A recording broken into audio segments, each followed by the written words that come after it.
Hey guys! Today's episode, I wanted to start off by clarifying a few things. So, first of all, I'm not technically divorced yet. What I am is going through the process of becoming divorced. And so I have just become accustomed to saying I'm divorced because in my head and in my eyes, I'm no longer married because I made that decision, and part of me being in recovery and part of me being who I am, when I make a decision, I have to make it 100% true. So I start using the definitive words for that every single day whenever I talk. So now that that's clarified, today's episode I wanted to talk about blackouts. When I got sober, I used to always wonder, why didn't anybody talk about their past? Like, sometimes they would mention going to prison or whatever, but I've never been to prison and I don't intend to go to prison. So why aren't they telling me more about what they did as a drunk? I know we need to focus on the present, and the present is where we are living today, but how can I relate to somebody if I don't know some of the things they did when they were drunk? Like, did they just magically grow bunny wings and become sober? I mean, I've never really understood that. Then again, being in a 12-step program, we always talk about not doing morbid reflection. So this is going to be the opposite of morbid reflection.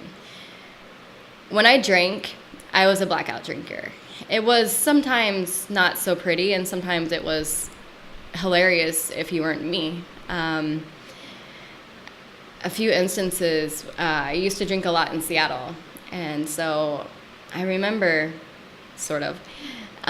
going to a club one night with a group of friends who weren't really my friends, but I called them my friends because I didn't have friends. And we went dancing. And I remember getting to the club, and we started dancing, and we all went and got drinks. And I think at the time I was drinking apple martinis because it was 90% vodka and whatever the fuck flavoring an apple martini has in it. And I just kept on ordering them because I wanted to be drunk as fast as possible. And at some point during the night, I guess my dress was falling down. Not 100% sure. I just remember having one of the girls come up to me pull up your dress. And me and my drunken little world was whatever. It was no big deal. It's funny now. And it's only funny now because I don't allow that to make me feel shame. We're drunks, or I'm a drunk. And so I have all this stuff that's happened to me that's built me up to become the woman I am today. And so I can't be morbid about it. And by that I mean, yeah, when I drank, I did some crazy shit. Another time at a club in Seattle, my ex was there at the time, and we had went together, but we weren't really there together, and I was there for somebody's birthday, and we were all dancing, and a guy bought me a drink, and then somebody took the drink from me because they said I was drunk, which I probably was, but I didn't think I was. And then I was told to go outside to get some air, and so I went outside to get some air, and I was standing there, and this girl just pissed me off. When I drink, I can be very, very violent. I don't like being violent. I consider myself very quiet and reserved for the most part. So when I drank, it was whatever. I just let loose. And she really pissed me off. And all I remember is trying to punch her. I'm not sure what happened next, but that's who I was before I became an isolated drinker. So part of my story was I used to be kind of extroverted. I would love to go out and pretend like I was a normal drinker, whatever that is. And I would go to clubs, and I would hang out with people, and I would try to pretend that I was a young 20-something-year-old woman who liked to drink and have fun at parties. But then as my drinking progressed, because I'm a heavy drinker / alcoholic, it changed. It went from being that funny, not so funny blackout drinker who got shoved into cars, who peed her pants, who had to be escorted home, who blacked out and lost so many memories, to becoming an isolated drinker. It got to the point where I didn't want people to have to bring me home. I wanted to control my drinking by controlling my surroundings. So my idea to change my drinking was, and this was before I thought I had a problem. This is just me as a woman trying to control my drinking, being mom, and try to whatever I did. So I would drink at home. And before 2012, I didn't normally drink in the mornings. And I didn't normally drink every single day, except for when I did drink every single day, because that's what I did. And I would control it at home. So that would just mean locking myself at home with a case or two of beer and proceeding to drink through them throughout the day, throughout the night, until I passed out. And I would wake up in the morning and I would do it all over again. And that's how I transitioned from being sort of kind of extroverted to very much so introverted. After 2012 hit, it was all introverted drinking. I didn't want people to see me drunk. I didn't want them to see me drinking. I wanted to pretend even when I was drunk that I was sober. It's not a fun life to live. It's not easy trying to convince yourself that you don't have a drinking problem. It's not easy to drink at home by yourself and maintain the ability to pretend to be sober. It's exhausting.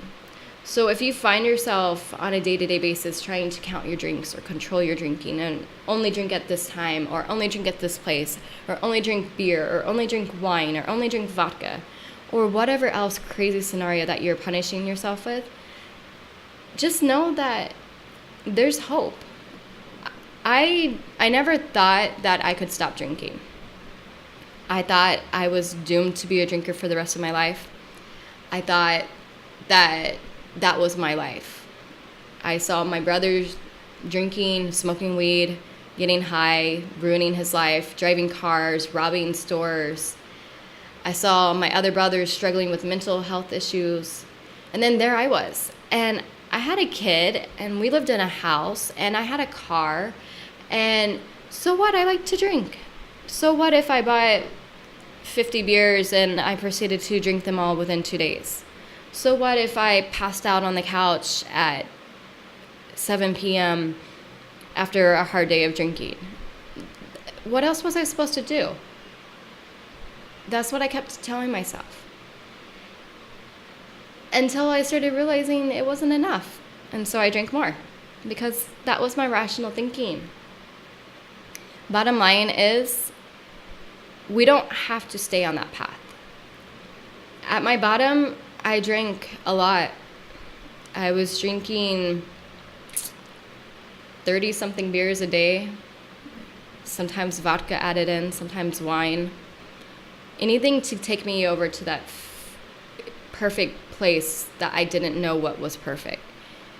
For me, alcohol stopped working because I stopped getting to that place I wanted to be. I couldn't get drunk.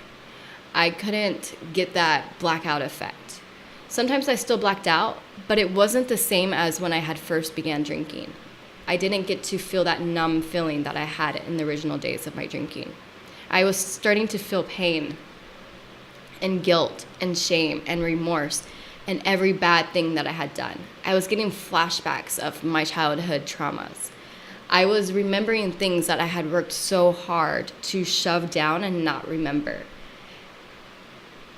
And so when I went to that first AA meeting and I heard those people talking about those things, I realized that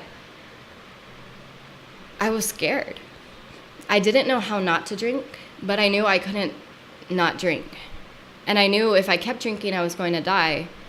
And I wasn't sure if I was ready to die or not, because I had tried killing myself a few times. And I knew I didn't like that feeling. I didn't like trying to die. I wanted to be a mom.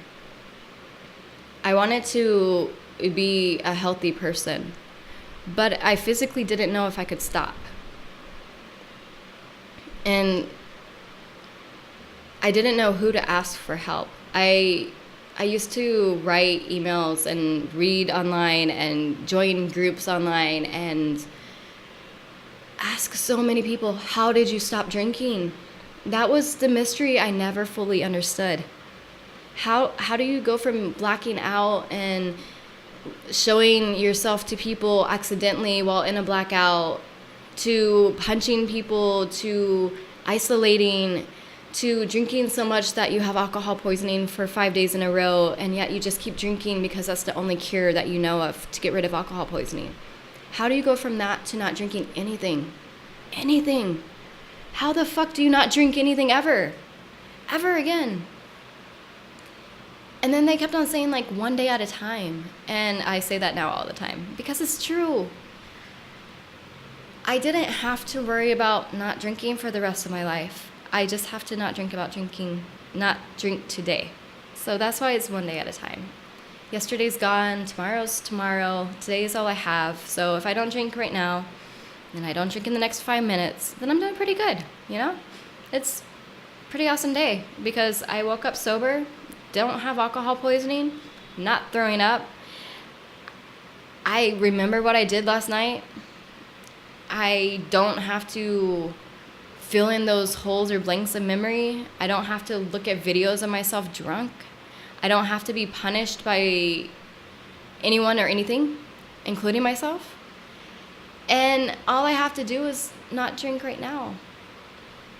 Side note, when you stop drinking, it can be serious. I've mentioned before I had a seizure one of my first attempts at not drinking. I drank a lot, so my body became accustomed to alcohol in it. So if you are debating not drinking and you drink a lot, consult with a doctor. And if you're like me, you hate doctors, you hate dentists, you hate anybody in the healthcare profession because they're assholes. That's okay. Bottom line is we have to protect ourselves. So if you're scared, ask a friend to go with you.